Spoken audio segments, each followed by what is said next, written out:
आप दोनों छोड़ो तो सुनो ना। जो मंडप छपवाया उससे तो आप लोगों का मान सम्मान बढ़ा। ये इतने अच्छे से हॉल में इसमें होटल में शादी की है तो आप लोगों का मान बढ़ा है। सब लोग आके खा के चले गए, सबने देखा बहुत सुंदर लगा। और जो मधुपर्क आपको दिया था मैंने, दही मिश्रित जो दिया था, उससे आपके देह की पुष्टि हुई। मधु जो पर्क होता है इसमें 3 चीज़ें होती हैं, दही, शहद और घी। इन 3 चीज़ों के मिश्रण से मधुपर्क बनता है और ये हम खाते हैं तो शरीर में ताकत बल मिलता है। ये खाओगे ना आप तीनों को, मतलब सामान खाओगे, वात पित्त कफ, ये कभी आपको बराबर सम रहेंगे, कोई रोग होगा ही नहीं। अगर ये 3 चीज़ों का सेवन अच्छा शुद्ध मिलता रहा आपको तो दिक्कत नहीं आएगी, शरीर में सही पुष्ट रहेगा। लाजा होम परिक्रमा, जो हमने खीलों की जो अवधि अभी दी, देवताओं को प्रसन्न किया, पूजा की, इससे देवता प्रसन्न हुए। यावत सप्तपदी नहीं वह, कन्या कहती है कि जब तक ये सब हो चुका, अभी मैं आपके सीधे हाथ में ही बैठी हूँ, वह मांग में आऊँगी नहीं जब तक आप मेरे 7 वाक्य मानोगे नहीं। इनका इस शर्त वचन है। तो अब आपने इनके वाक्य स्वीकार करें। पहला वाक्य है, यदि यज्ञम कुर्यात तस्मिन् मम सम्मतिम गृह्णीयात्। आपको वो रख के करवाऊँ या वैसे ही स्वीकार कर लो? बताओ पंडित जी। ये एक तो ये बोर्ड से लगवाते हैं, उसमें आपको टिक लगवाते हैं भाई, एक मैंने क्लियर कर दिया, ठीक है। यदि यज्ञम कुर्यात तस्मिन् मम सम्मतिम गृह्णीयात्, पहला वाक्य इनका, आप कोई भी यज्ञ आदि अनुष्ठान करवाएं, किसी भी जगह आप दान पुण्य करें, जैसे किसी यज्ञशाला में, गौशाला में, जहाँ आपकी श्रद्धा हो, तो उसमें आपने इनकी अनुमति लेनी होगी। इनसे पूछना होगा कि ये मैं कर सकता हूँ क्या। कई बार क्या होता है, आवेश में बैठे हुए कई लोगों के बीच में आप, हो सकता है शर्म से कुछ भी बोल दें, परंतु एक दूसरे की सलाह लेने से बहुत कुछ बदल जाता है। उसमें है ना, सोचने का टाइम मिल जाता है। और फिर ये तो वैसे भी आपकी लक्ष्मी है, लक्ष्मी स्वरूपा है, जो आपको बताएंगे, अच्छी सलाह देंगे। हाँ, पहला वाक्य है, कोई भी यज्ञ आदि कर्म करो, अच्छा कर्म करो तो इनकी अनुमति ले, सलाह ले, स्वीकार है। दूसरा वाक्य है आपका, यदि दानम कुर्यात तस्मिन् मम सम्मतिम गृह्णीयात्। ये कहती हैं कोई भी दान पुण्य आदि किसी भी यज्ञशाला में, गौशाला में, तीर्थ पर जा कर के, गौशाला में या कहीं भी वृद्धाश्रम में, जब भी जहाँ भी आपका मन करे तो उसमें भी आपने इनकी अनुमति लेनी, सलाहें लेनी, स्वीकार है। अवस्था त्रय मम पालनम कुर्यात्। तीसरा वाक्य है कि जो 3 अवस्थाएं होती हैं, बाल, युवा और वृद्ध अवस्था। बचपन तो पिता के यहाँ स्वतः ही गुजर गया है। युवा अवस्था एक प्रौढ़ अवस्था ऐसी होती है कि स्वास्थ्य ठीक ही रहता है, विशेष रूप से वृद्ध अवस्था। ये कहते हैं कि इस वृद्ध अवस्था में आपने मेरा पूरा ख्याल रखना होगा, ध्यान रखना होगा, स्वीकार है। चौथा वाक्य है, धन आदि गोपने मम सम्मतिम गृह्णीयात्। ये थोड़ा सोच के, धन आदि गोपने मम सम्मतिम गृह्णीयात्। कहीं भी धन को धरो ढको, किसी भी बैंक में कहीं भी, वो सब बैंक बैलेंस आपने बताना होगा, सब बताना होगा। सोचने की बात नहीं, स्वीकार कर लो। यहाँ तो सब स्वीकार करना पड़ेगा। नहीं पंडित जी, स्वीकार कर रहा है तो मानना पड़ेगा। वैसे बेटे, अग्नि की साक्षी में, देवताओं की साक्षी में, सब पंचायत की साक्षी में, ये देखो मीडिया रही सारी, इनके सबके सामने आवरण लग रहे, बताओ इसे बात तो क्या। 5वां वाक्य है, गवादि पशु क्रय मम सम्मतिम गृह्णीयात्। कोई भी व्यापार करोगे किसी में भी, उसमें भी जो बेचोगे, खरीदोगे, उसकी भी आपने इनसे सलाह लेनी है। चलो ठीक है, ठीक है। ये चश्मा उतार के आप भर लो सारी।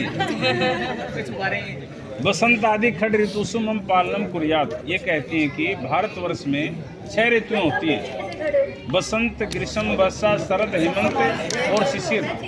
कितनी होती हैं? 6 ऋतुएं। हर 2 महीने में ऋतु का परिवर्तन होता है। अपने भारत में ये आनंद है। ये नहीं किसी देश में तो आप ठंड ज़्यादा होगी, किसी में गर्मी ज़्यादा होगी, परंतु अपने तो 6 ऋतुओं का आनंद है भारत में। ये कहते हैं कि इन ऋतुओं में जिन जिन चीज़ों की मुझे आवश्यकता होगी वो सब आपने जुटानी होंगी इनके लिए। स्वीकार है ना? बेटा पकड़ लेंगे। सखी सुगन हास्यम कटु वाक्यम न वदित न कुर्यात तदा हम भवताम वामांगे आगच्छामि। कुछ समझ में आ गया क्या? आया है? अच्छा क्या है बताओ। हाँ, ये कहती है कि इसका मतलब संस्कृत पढ़ी हुई है आपने। सखियों के साथ में जब भी मैं खड़ी हूँ, कभी भी आपने ये कहती कि मेरा उपहास न करें। हो सकता है मेरे से गलती हो जाए, कोई भी मेरे से गलती हो सकती है, इंसान से गलती तो होती है, परंतु उसको आप एकांत में ले जा करके मुझे समझा सकते हैं, मेरा अपमान न करें। स्वीकार है? देखो जी, आपने शहर स्वीकार की। अब एक और है, क्या? जब भी शॉपिंग के लिए बोलूं लेके जाए। वो आ गया, वो 2 साथ में आ गया, क्रय विक्रय आ गया ना। नहीं, स्पेशल बुलवाओ, मना कर देंगे। ना नहीं करेंगे, क्रय विक्रय होगा ना उसमें।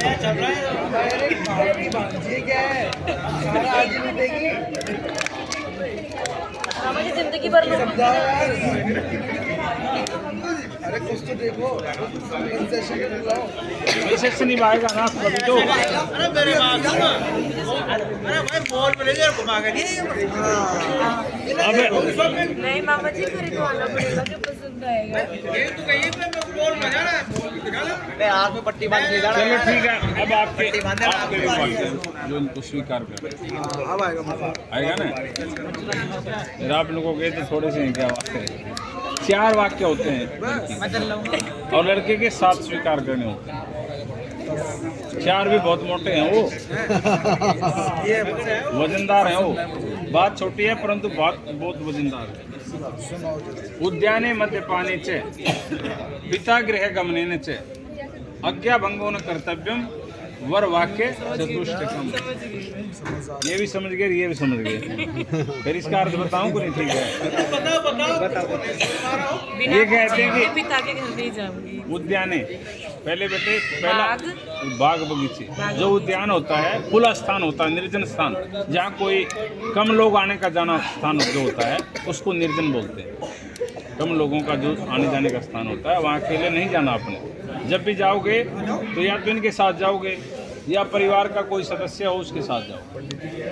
मना कर दे तो बोले कुछ स्कूटी चला के चले जाते। स्कूटी वाली बात अलग है और वो खुले उसकी बात अलग है। हाँ, जैसे इन्हें स्वीकार किया, यहाँ स्वीकार के अलावा और कुछ बात है ही नहीं।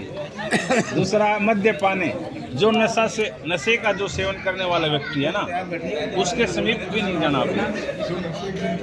नशा कई तरह का होता है, एक धन का नहीं होता, कई तरह का नशा होता है, उस व्यक्ति के पास नहीं जाना है। ठीक है। पिता गृह गमनेन च स्वीकार बोल दो, ये थोड़ा सा ये जरूरी है। पिता गृह गमनेन च, पिता के यहाँ स्वेच्छा से नहीं जाना अब आपने। जब भी इनकी आज्ञा का पालन करके कि मतलब जा सकती हूँ, या सास ससुर से पूछ के तभी जा सकते हो। कितनी बड़ी बात है ये है ना? है ये बढ़िया बढ़िया ना? आज्ञा भंगो न कर्तव्यम, ये कितना बड़ा ये आज्ञा भंगो न कर्तव्यम। ये कहती हैं कि आपने कहा कि कभी भी किसी भी बड़े की या मेरी आज्ञा का उल्लंघन नहीं करना। अगर आज्ञा का उल्लंघन नहीं होगा तो कुछ भी नहीं हो सकता ना। आपसे पूछ के तो हुआ सब कुछ। फिर बताओ कितने 4 वाक्यों में बहुत बड़ा काम आ गया। 40 हो गए। आदो धर्म धरा कुटुंब सुखदा मिष्टा प्रिया भाषिनी क्रोधा लस्य निवारिका सुख करा अज्ञानोगा वर्तिनी शास्त्रानंद वृद्ध शासन करा धर्मानुगा साधनम एते सौम्य गुणा वसंत सत्यम रामे सातम भवे। ये कहते हैं कि बेटे आज से अपने पिता के यहाँ जो भी धर्म है, रीति रिवाज है, उसको आपने त्याग देना, यही छोड़ देना है। और जो इनके यहाँ रीति रिवाज है उसको स्वीकार करना है। हाँ, और ये कहते हैं कि कुटुंब को सुख देने वाली हो आप, आपके आने से हमारे परिवार में सुख हो और सबको मीठा और प्रिय बोलें, किसी को भी आप कड़वा ना बोलें कभी भी, आप में क्रोध ना हो कभी भी और आलस्य ना हो। लिखाना नहीं, हाँ बढ़ना करो, इससे बड़ा और क्या होगा। आज्ञानुगावर्तिनी, सबकी आज्ञा का पालन करने वाली हूँ। शास्त्र के अनुसार जो बड़े हैं उनका आप धर्म के अनुसार आप आदर करने वाले हैं। और ये कहते हैं कि ये सब सौम्य गुण आप में निवास करते हो तो मैं आपको वामांग में अवश्य ही धारण करूँगा। बोलो स्वीकार है। बहुत बढ़िया बात, अच्छी बात है। आप लोगों ने पूरी श्रद्धा से वचनों को